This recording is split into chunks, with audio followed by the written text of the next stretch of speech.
Reforming Heart, hari ke-12.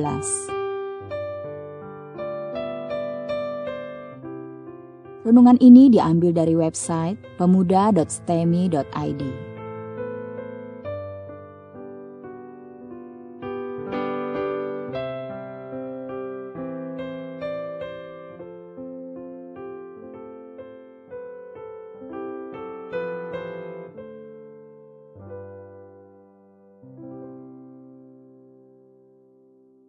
Tema renungan hari ini adalah Saul diakui sebagai raja. Mari kita membaca Alkitab dari 1 Samuel 10 ayat ke-17 sampai pasal 11 ayat ke-15. Demikian bunyi firman Tuhan. Saul menjadi raja dengan undian. Kemudian Samuel mengerahkan bangsa itu ke hadapan Tuhan di Mizpa. Dan ia berkata kepada orang Israel itu, "Beginilah firman Tuhan Allah Israel. Aku telah menuntun orang Israel keluar dari Mesir dan telah melepaskan kamu dari tangan orang Mesir dan dari tangan segala kerajaan yang menindas kamu.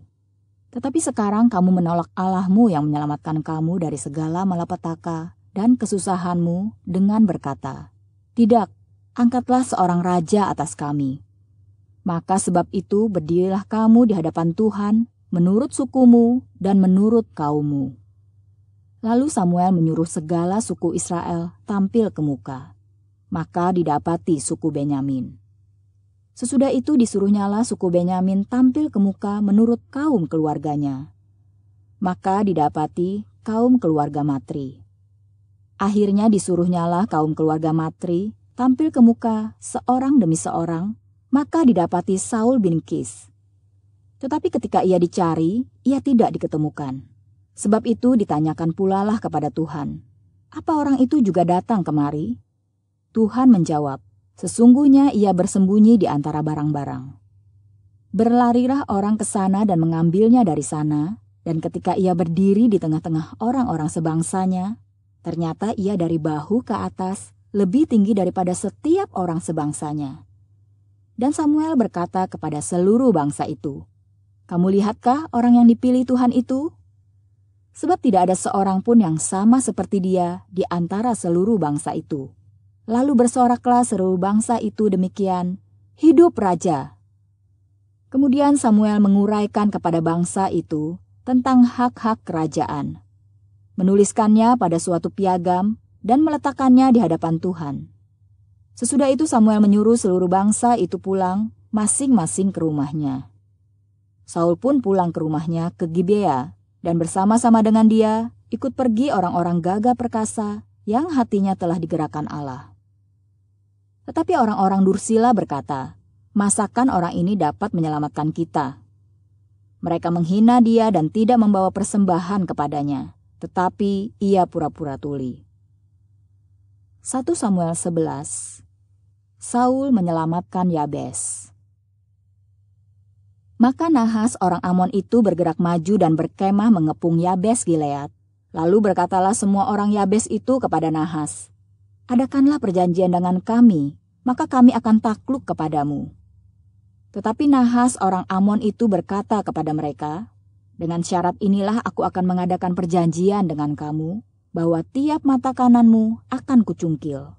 Dengan demikian aku mendatangkan malu kepada segenap orang Israel." Para tua-tua Yabes berkata kepadanya, "Berilah kelonggaran kepada kami 7 hari lamanya, supaya kami mengirim utusan ke seluruh daerah Israel, dan jika tidak ada seorang pun yang menyelamatkan kami, maka kami akan keluar menyerahkan diri kepadamu." Ketika para utusan itu sampai di Gibea Saul dan menyampaikan hal itu kepada bangsa itu, menangislah bangsa itu dengan suara nyaring. Saul baru saja datang dari padang dengan berjalan di belakang lembunya. Dan ia bertanya, "Ada apa dengan orang-orang itu sehingga mereka menangis?"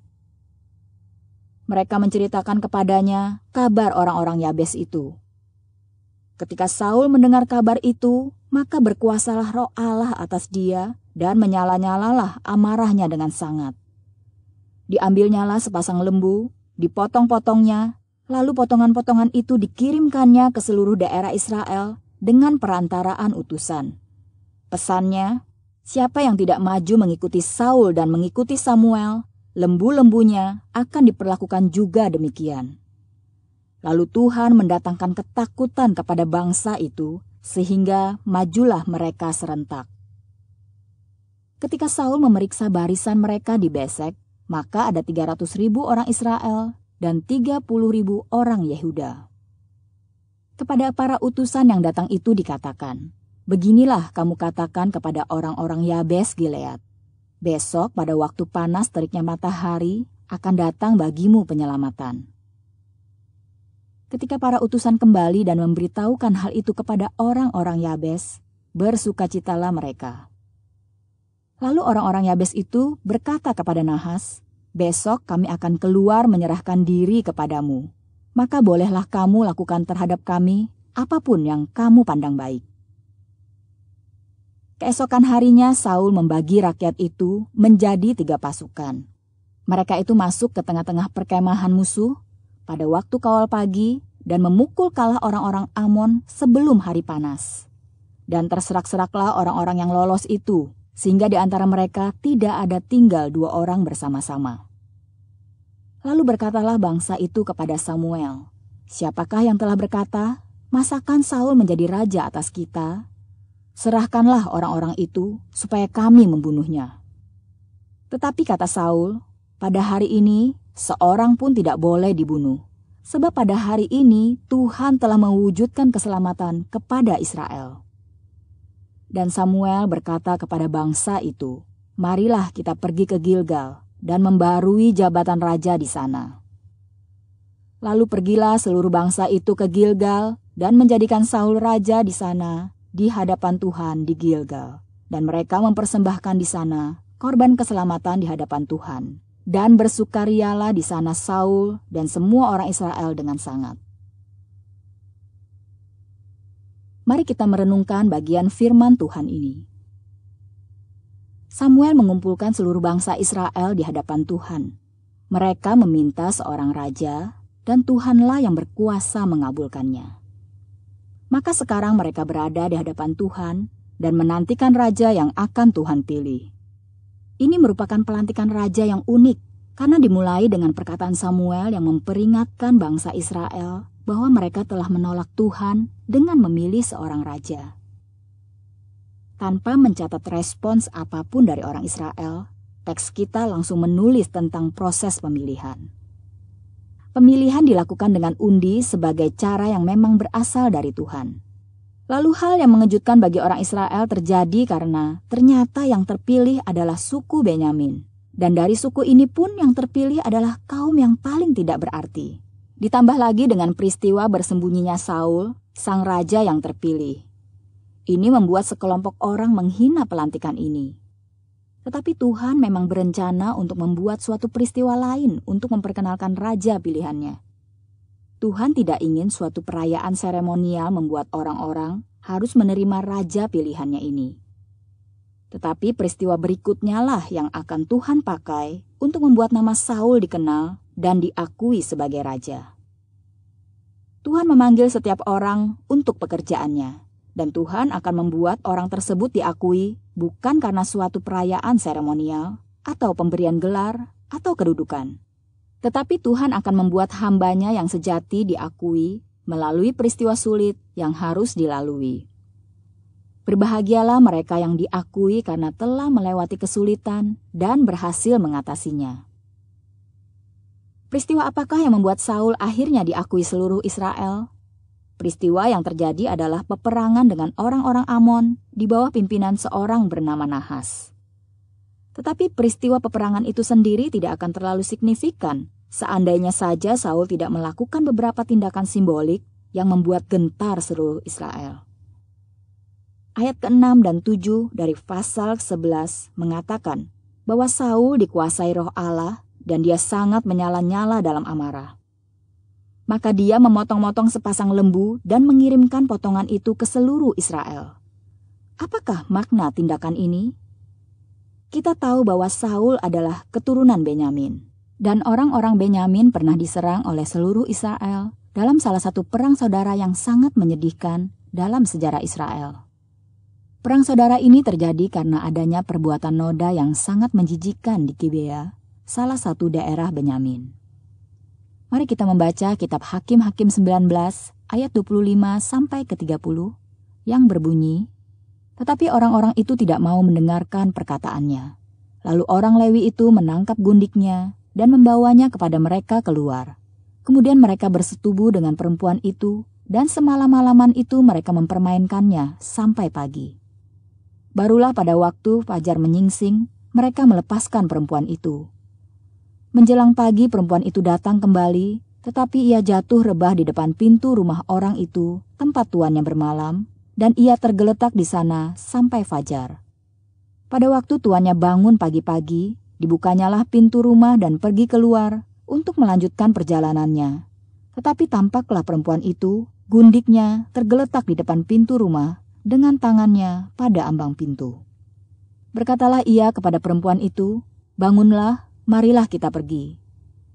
Tetapi tidak ada jawabnya.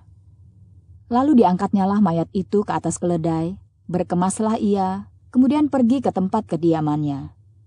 Sesampai di rumah, diambilnyalah pisau, dipegangnyalah mayat gundiknya, dipotong-potongnya menurut tulang-tulangnya menjadi 12 potongan. Lalu dikirimnya ke seluruh daerah orang Israel, dan setiap orang yang melihatnya berkata, 'Hal yang demikian belum pernah terjadi dan belum pernah terlihat sejak orang Israel berangkat keluar dari tanah Mesir sampai sekarang.' Perhatikanlah itu, pertimbangkanlah, lalu berbicaralah." Maka seluruh Israel akhirnya menyerang suku Benyamin karena orang-orang Benyamin membela orang-orang Gibea. Akhirnya Israel menghancurkan Benyamin. Hal ini bisa kita lihat dari kitab Hakim-Hakim 20 ayat 44 sampai 48. Demikian bunyinya. Dari Bani Benyamin ada tewas 18.000 orang. Semuanya orang-orang gagah perkasa. Yang lain berpaling lari ke padang gurun, ke bukit Batu Rimon. Tetapi di jalan-jalan raya masih diadakan penyabitan susulan di antara mereka, 5.000 orang. Mereka diburu sampai ke Gideom dan dipukul mati 2.000 orang dari mereka. Maka yang tewas dari suku Benyamin pada hari itu seluruhnya berjumlah 25.000 orang yang bersenjatakan pedang. Semuanya orang-orang gagah perkasa. Tetapi 600 orang berpaling lari ke padang gurun, ke bukit Batu Rimon, dan tinggal 4 bulan lamanya di bukit batu itu. Tetapi orang-orang Israel kembali kepada Bani Benyamin dan memukul mereka dengan mata pedang, baik manusia, baik hewan, dan segala sesuatu yang terdapat di sana. Juga segala kota yang terdapat di sana mereka musnahkan dengan api. Dan Israel melanjutkan perang saudara itu, karena orang-orang Yabes Gilead tidak ikut bersama dengan orang-orang Israel yang lain ketika mereka menyerang suku Benyamin. Di dalam Hakim-Hakim 21 ayat 8-12 dikatakan, "Sebab itu berkatalah mereka, dari suku-suku Israel, adakah satu yang tidak datang menghadap Tuhan di Mizpah?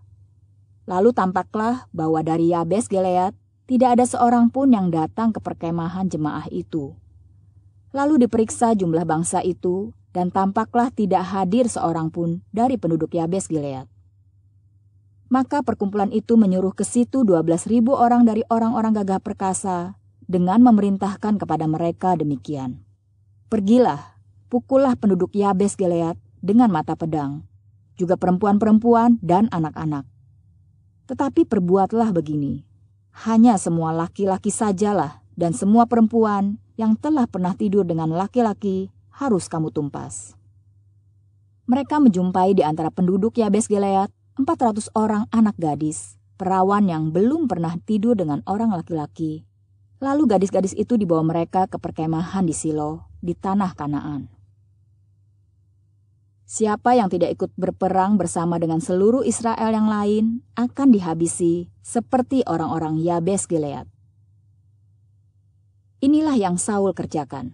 Dia mengingatkan kembali bahwa sekarang Yabes Gilead terkepung musuh Israel. Lalu dia sendiri sebagai orang Benyamin justru yang pertama akan maju berperang, dan ada potongan sapi sebagai peringatan bagi seluruh suku Israel. 1 Samuel 11 ayat 7 mencatat bahwa Saul mengancam siapa yang tidak ikut maju berperang maka lembunya akan dipotong-potong. Sebenarnya ancaman Saul jauh lebih mengerikan daripada sekedar lembu yang terpotong. Ancaman Saul harus dikaitkan dengan peristiwa hancurnya Yabes Gilead oleh seluruh Israel karena mereka menolak berperang. Benyamin, suku Saul pada zaman Saul hidup, adalah suku yang kecil karena kekalahan yang dahsyat telah mereka alami pada waktu perang saudara di dalam kitab Hakim-Hakim. Yabes Gilead pun sama-sama lemah dan kecil. Lalu di antara suku Benyamin dan Yabes Gilead ada relasi yang dekat. Yabes Gilead tidak mau ikut menyerang Benyamin, dan setelah itu dalam Hakim-Hakim 21 ada pernikahan antara perempuan-perempuan Yabes Gilead dengan orang-orang Benyamin untuk mempertahankan kelanjutan suku Benyamin. Dengan demikian banyak orang tua suku Benyamin adalah keturunan Yabes Gilead. Inilah yang membuat Saul sangat marah. Tetapi di dalam 1 Samuel 11 ini, Saul memberikan perintah bagi segenap Israel untuk membela Yabes Gilead, meskipun tidak ada satu pun suku Israel yang memiliki kedekatan dengan Yabes Gilead selain Benyamin. Dan dengan berani Saul menantang seluruh Israel. Dahulu mereka memerangi Yabes Gilead, karena Yabes Gilead tidak bergabung dengan suku Israel yang lain dalam memerangi suku Benyamin. Sekarang Saul menuntut keadilan. Jika Yabes Gilead diperangin sampai habis karena menolak ikut berperang, maka sekarang setiap suku atau kaum di Israel yang tidak mau ikut berperang melawan orang-orang Amon akan diperlakukan sama dengan Yabes Gilead dulu.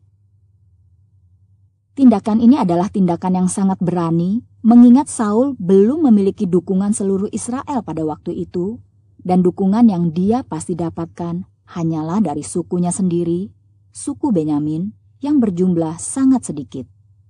Tetapi Saul tidak bertindak hanya bermodalkan keberanian. Dia pun dengan cerdik mengatakan, siapa yang tidak maju mengikuti Saul dan mengikuti Samuel, lembu-lembunya akan diperlakukan juga demikian. Dia sengaja memasukkan nama Samuel, karena Samuel masih sangat disegani oleh orang Israel. Ternyata Tuhan sendirilah yang mendatangkan kegentaran dalam diri orang-orang Israel. Mereka tidak berani menolak perintah Saul. Maka berkumpullah 300.000 orang Israel dan 30.000 orang Yehuda. Pasukan besar ini menghancurkan Amon sama sekali. Tidak sampai setengah hari peperangan sudah selesai dengan kemenangan pada pihak Israel. Maka Tuhanlah yang sebenarnya menyertai di dalam setiap peristiwa ini untuk memberikan nama yang terhormat bagi Saul di tengah-tengah bangsa Israel. Kitab Samuel menulis bahwa pada akhirnya pelantikan Saul menjadi sesuatu yang berjalan dengan sangat baik. Seluruh Israel pergi ke Gilgal dan menjadikan Saul raja di hadapan Tuhan. Semua mengakui bahwa dia benar-benar adalah raja pilihan Tuhan. Tuhan mengangkat nama Saul di depan mata seluruh orang Israel, sehingga menjadi nyata bahwa Saul sungguh-sungguh layak menjadi raja karena segala hal yang Tuhan telah berikan kepada dia. Kita tahu bahwa Saul adalah raja yang Tuhan pilih. Kita juga tahu bahwa Saul tidak sungguh-sungguh takut akan Tuhan. Tetapi Tuhan tetap menyatakan pekerjaannya untuk membuat Saul dihargai oleh Israel. Tuhan ingin rakyat Israel menghargai apa yang Tuhan berikan melalui Saul. Marilah kita belajar melatih hati kita dengan merenungkan dua hal berikut ini.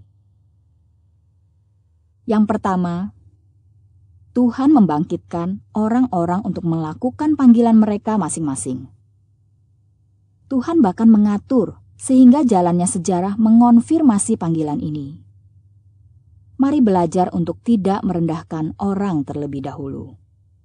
Kalau kita memandang rendah seseorang, lalu Tuhan ternyata bekerja sehingga ada peristiwa yang meneguhkan panggilan orang itu, maka kita akan menjadi sama dengan orang-orang Dursila yang terdapat di dalam 1 Samuel 10 ayat 27 itu. Mari belajar untuk menghormati orang yang Tuhan ingin untuk dihormati. Meskipun mungkin saat ini kita belum bisa melihat kualitas unik dari orang tersebut. Yang kedua, mari kita renungkan kesabaran dan kasih Allah kepada kita.